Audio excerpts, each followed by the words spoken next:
Now let's talk about the different type of watches that a collector might consider including in his wide array of collections. So, of course, the very first one is what you call a functional watch or a tool watch. No? And a good example is the Omega Seamaster. No? The Omega Seamaster, if you look at its features, this particular watch has been designed to be a diving watch, deep sea diving watch. Unang-una, yung kanyang WR rating is deep, no, 300 meters. And it is designed, even yung kanyang bracelet, to be adjustable so that when you are wearing a wetsuit, it can adjust to that thicker wrist size that you will need to be able to wear it over a wetsuit. So these are tool watches designed specifically for certain functionalities. So merong watches that would give you the altitude, the air pressure, and so on. These are mountaineering watches. So again, these are tool watches designed for certain activity or a set of outdoor activities. Okay, that's the first one, the tool watch or the functional watch. Number two, meron tayong tinatawag na dress watch. Okay. A dress watch naman is something that you don't wear every day, but you wear it when you're going to the opera, you're attending a formal affair, a dinner, and so on. No? So you wear it under the cuff of your shirt. So typically dress watches would be thinner in terms of thickness. So ang kanyang measurement, if you use a caliper like this, would be probably below 10 millimeters to be able to slide conveniently under the cuff. And they are simple design, bejeweled. Some are minimalist in nature. So iba-iba. Basta ang kanyang particular use is to wear it on certain special occasions. So third is the sports watch. The sports watch is supposed to be very versatile. You can use it in very rugged conditions like playing very physical sports, or it could be just as simple as sitting by the river and trying to catch a fish. Accidentally, you might fall into the water. So, may water resistance rating din siya. Ito yung sports watch. It can easily transform into a dress watch if you know how to match it with your clothing. There are also certain type of watches that they call the field watch. Ito naman, ang field watch is something that you can use every day. It has the quality of being a little bit rugged.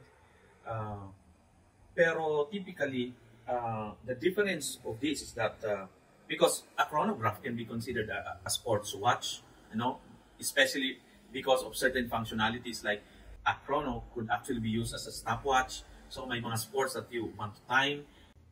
Kaiba siya dito sa field watch that the main purpose is really to be able to do a wide variety of activities that need not only be rugged, but you need a quick access to the timepiece at a glance and to have the assurance that you are reading the time right. Kasi ang ibang timepieces, you can see that yung kanyang markers ng hours are just lines like this.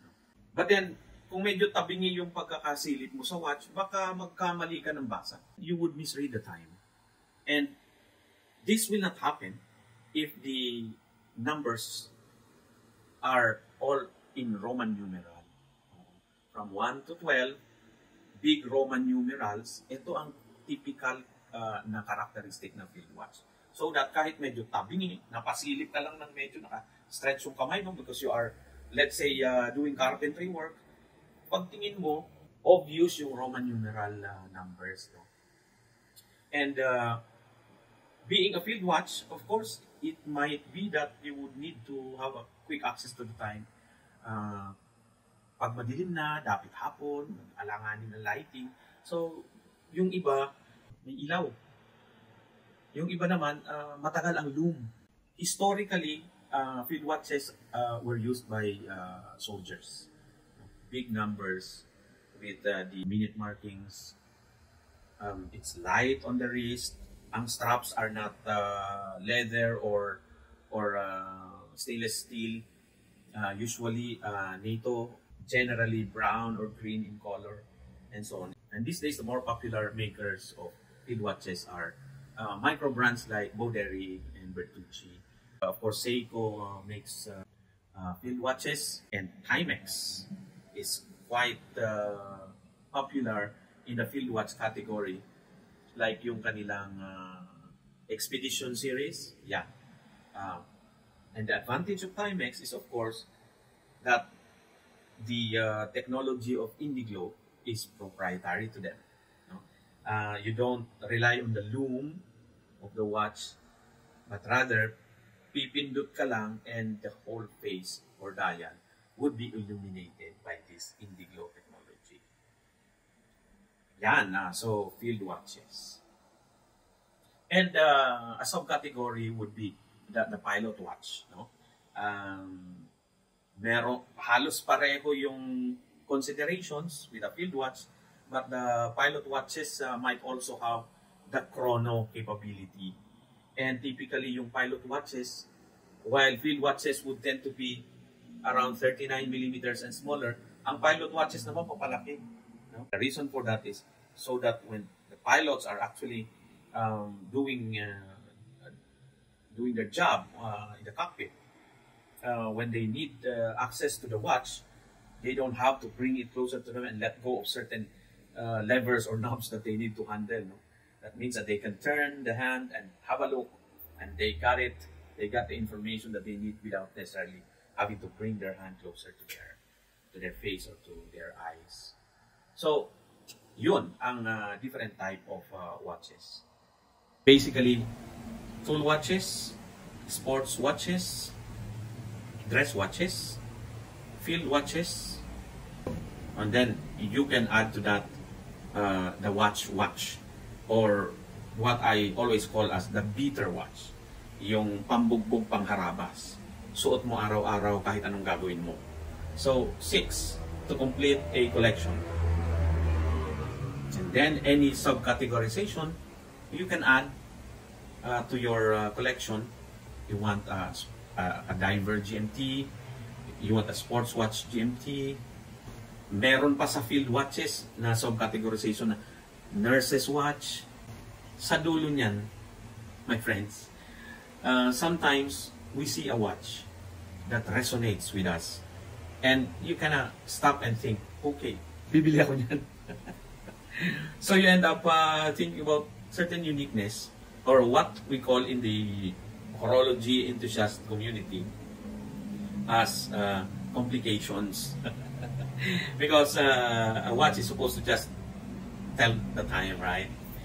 But then there are certain complications to the whole design of the movement and the face and the whole being of a watch. No? And this adds to the character of the timepiece that you like wearing on your wrist. It resonates with you personally. And that's the most important thing.